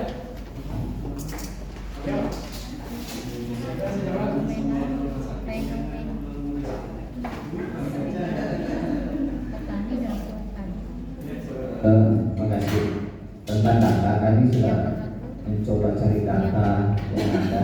Ternyata di BPS juga tak muncul. Hanya kami coba cari datanya lagi di sana yang muncul 2022. Kalau ada ketemuan terbaru ya. Kemudian kami sedikit koreksi sini ya, yang mengerti biologi ya. Sebenarnya ini karena ini tercantum ya. Sebenarnya ini bukan angka Ini jumlah.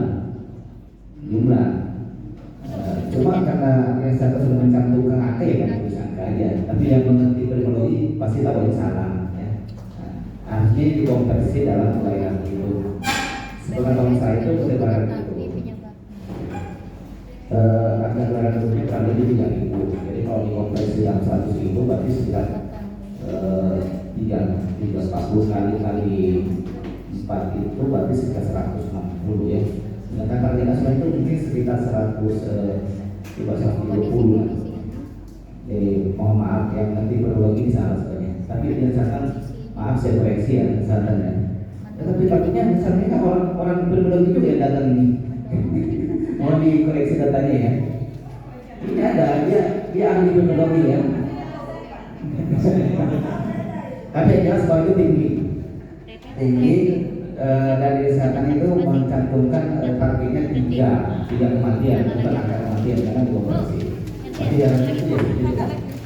Kemudian mereka pasti ada beberapa program untuk menurunkan itu dan sudah berjalan. Misalnya peningkatan mutu kualitas paskes baik puskesmas maupun rumah sakit.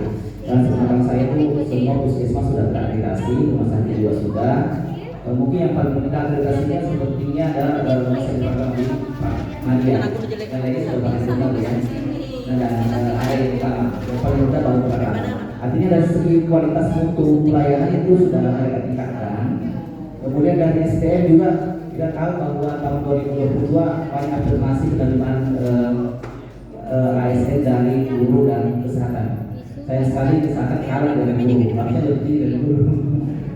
Kemudian hal lainnya sudah dilakukan ya mencoba membangun rumah sakit. Mencoba membangun rumah sakit ya di tempat-tempat yang sulit dijangkau bohongannya. Kalau dulu pemerintah sih punya kebiasaan punya visi membangun rumah sakit itu 3 dan juga bisa kurang, tapi kayaknya sulit untuk terwujud ya. Tapi namanya rencana tetap dibangun. Yang lainnya sudah berjalan juga hal-hal itu. Kemudian solusi ini kami mengacu pada penyebab ya. Mungkin kalau misalnya rencana di langkah ketiga ini tadi tidak dikasih tahu ya bahwa ada impact, ada outcome, ada aktivitas ya. Tapi harapan kami kalau misalnya angka kematian ibu yang jadikan impact, berarti harusnya sih bukan impact ini, harusnya dia outcome aja. Impact ini ada di IPM sebenarnya atau di IPG, karena semakin tinggi kematian ibu itu kan harus semakin turun. Jadi harusnya indikator impactnya ini ada di IPM atau IPG, outcome-nya ada di kematian ibu.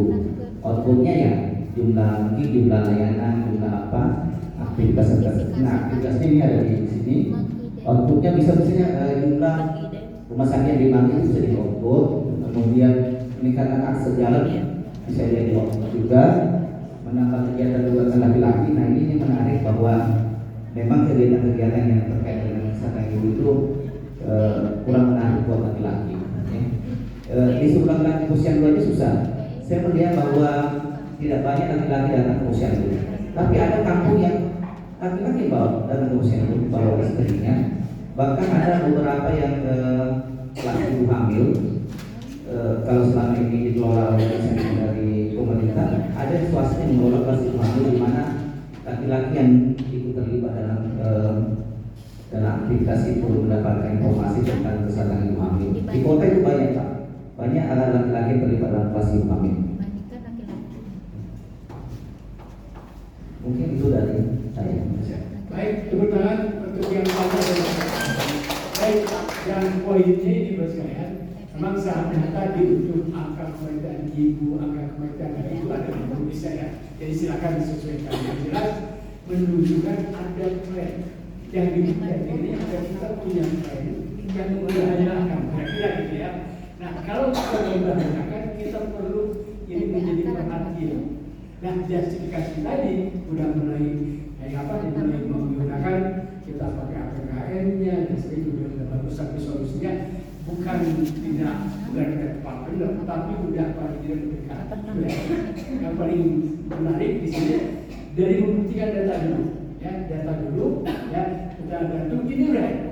Kenapa? Ternyata kita APK sehingga ada solusi yang solusinya adalah bukan hanya kesehatan, tapi tadi ada desa, ya ada PUPR, itu yang mungkin perlu. Ya. Nah, pagi sore ini kita ada yang ini Pak. Ya. Jadi kita ini rahasia yang pertama itu yang didengungkan oleh dunia. Cuma sedikit kami robah sedikit, ya. Sedikit jadi rubahnya. Kenapa? Karena kita kalau di sini nggak jelas Pak. Identifikasi isu dan masalah gender. Masalah itu maksudnya kesenjangan gender ini. Maka kita isunya bisa, ya. Jadi kita di sini, ya kita di sini kita tentukan isunya, data-datanya, baru kita APK faktor penyebabnya, rencana aksi strategis yang barusan ditanyakan dan dibicarakan. Betul, nanti Pak dalam konteks ini, ya langkah-langkah itu kita harus membuat namanya roadmap. Betul kan? Terus tentukan apa impactnya, ada dampaknya apa, outcome-nya apa. Dari outcome itu ada beberapa output kan, mungkin ada tadi contoh ya. Kalau dampaknya menurunkan angka kematian bayi, dari income-nya menurunkan angka bayi, maka perlu ada output yang dihasilkan. Adanya perbaikan rumah sakit, bidan yang lebih terampil, jalan makin bagus, makin baik, pemerintah desa makin respon untuk mendorong kampanye suami siaga lubang. Dari itu semua membuat outcome-nya seluruhnya kematian bayi. Dari angka kematian bayi menurun, maka APKM, IPM, IPG menjadi meningkat dari sisi kesehatan. Kira-kira itu ya. Nah itu logis. Jadi dari programnya logika sebenarnya Pak. Kalau ada waktu, sebenarnya kita ingin logis sih. Yang seperti tadi Mas Akbar bilang, logis itu tadi dari pemikiran.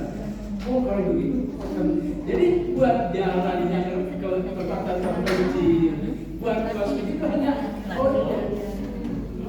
belum sampai ke sini. Tujuan kita harus menurun.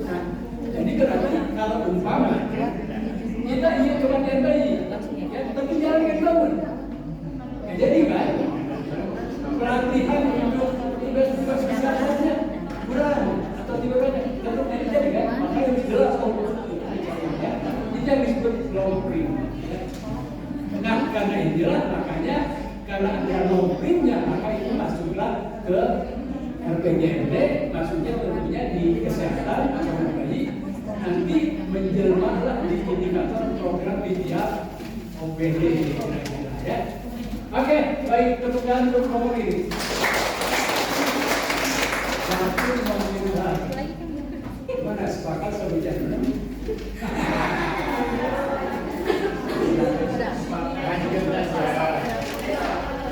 Oke, satu lagi aja, ya, paparan aja. Siapa? Ini Pak. Nah, katanya kiri dulu. Silakan.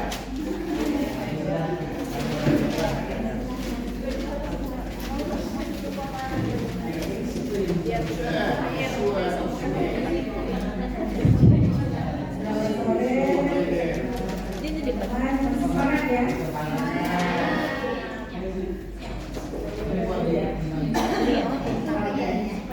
Supaya kami tidak lupa yang kami, mungkin saya undang teman-teman Putri Rine. Putri Rine.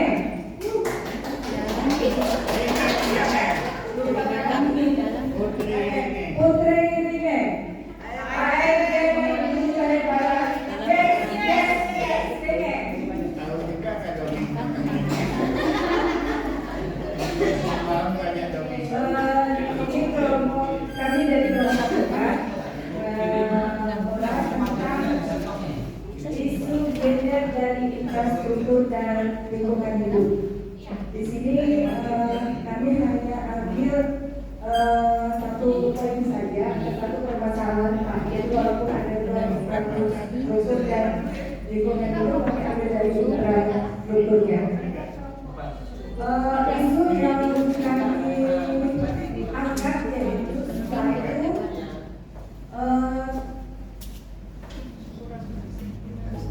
isu yang kami angkat yaitu dari data yang kami usaha temukan Pak, walaupun kami tidak ambil dari data BPS dan sebagainya, tapi kami ambil data yang dulu saja Pak, kami dari OPD kami menilai OPD ini sudah memiliki OPD ini belum dari 34 OPD di negara, yaitu satu kurangnya data ya, kurangnya koordinasi dalam membangun infrastruktur bangunan yang mendukung responsif gender ditandai tidak terdapatnya ruang pojok fantasi. Sebenarnya ini ruang pojok fantasi sudut ramah anak, jalan landai untuk akses disabilitas, toilet terpisah, gender, anak tangga, minimal tangga sampai 18 meter. Kemudian kedua, ini isu yaitu data dinas yang memiliki lokasi pakainya yaitu ada 4 OPD seperti dinas kesehatan. Dinas kesehatan ini mempunyai pojok lokasi dan lantai yang memadai. Tapi walaupun dia lantai yang memadai disabilitas, tapi dia belum memiliki pegangan Pak. Untuk pegangan untuk lansia. Jadi belum memenuhi standar daerah juga. Kemudian BKAD memiliki landai dan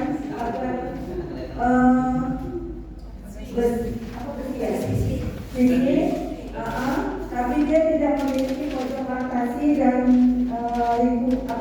sudut ramah anak. Kemudian distrik Capil dan distrik sudah memiliki sudut ramah anak tapi belum mempunyai pojok plantasi dan sebagainya sesuai dengan masyarakat bangunan PUPR. Kemudian langkah yang kedua,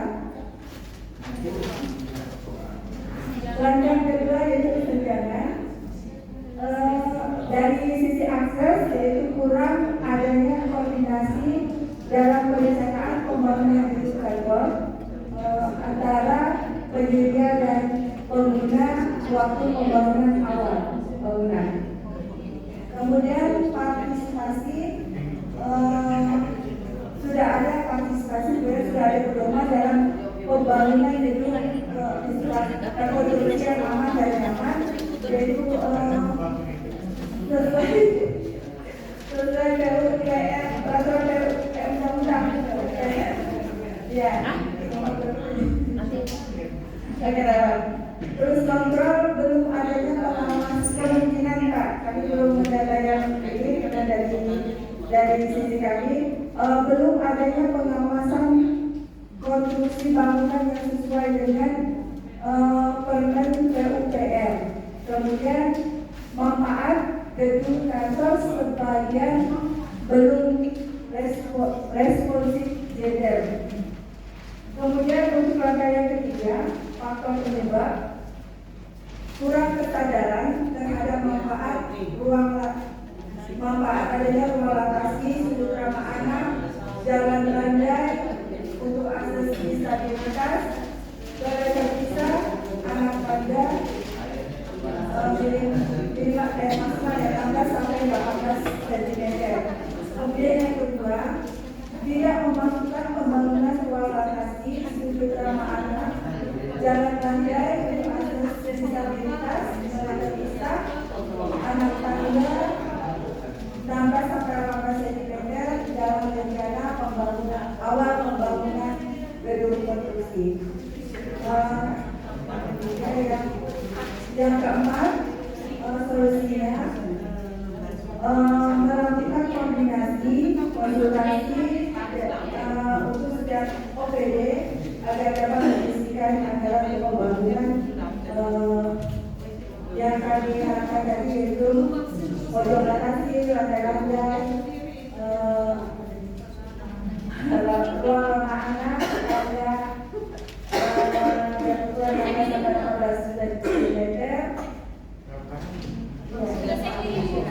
Yang keempat, kemudian yang kelima untuk OPD yang terlibat di sini adalah Bapeda, BKAD, Dinas PUPR, Inspektorat, DP2KB, B3A. Demikian ada lagi sedikit. Pergi ke tepian memberi selasi. Cukup sekian, terima kasih. Ya, baik, terima kasih. Ada pertanyaan? Yang bisa nih. Oke ya, cukup ready. Tapi mohon quick kan, ada lagi dikirim Pak ke ya. Kalau dipindahkan ke ya, ya. Oh udah, alhamdulillah. Nanti ini dokumennya ini tetap ada. Baik, sekarang ada 3 lagi yang mungkin tidak bisa malam ini dan tidak sore hari ini karena saya berjanji harus keluar 30 saya juga nggak mau kembali ke Jakarta sudah jam 5 tapi nggak kelar nggak mau. Ada yang banyak jalannya. Baik, untuk itu kita ada 3 hanya mungkin sementara kalau Bapak Ibu nanti berpikir lagi silakan mungkin jadi datanya kalau nanti yang paparan mungkin boleh diperbarui lagi lagi dipersaja ya kira-kira gitu ya. Jadi seperti tadi saya katakan analisis ini ya sebetulnya ini ya analisis dokumen perencanaan jangka menengah. Jadi tujuan kita analisis ini untuk memasukkan kepada LPDMD. Jadi makro-makro kan, dan ini mungkin orang sedikit direvisi, ya. Bukan isu gender dalam infrastruktur, tapi ada isu gender dalam sarana prasarana perkantoran. Kalau infrastruktur jalan, jembatan, ya, bendungan, infrastruktur. Ya. Jadi ini ya isu gender dalam sarana prasarana perkantoran yang kita lihat di nggak apa-apa itu sudah bisa.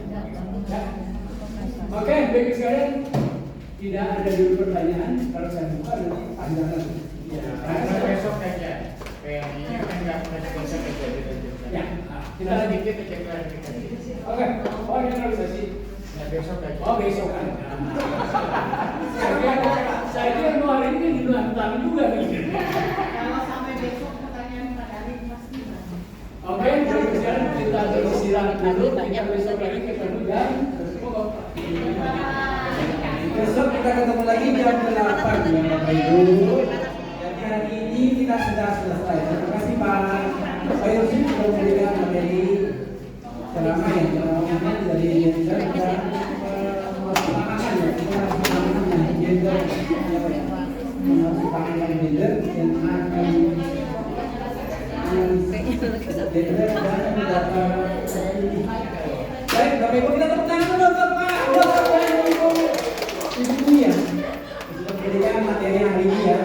Mereka juga mendampinginya atau Pak Yusufnya agar bisa berjalan dengan lancar. Jadi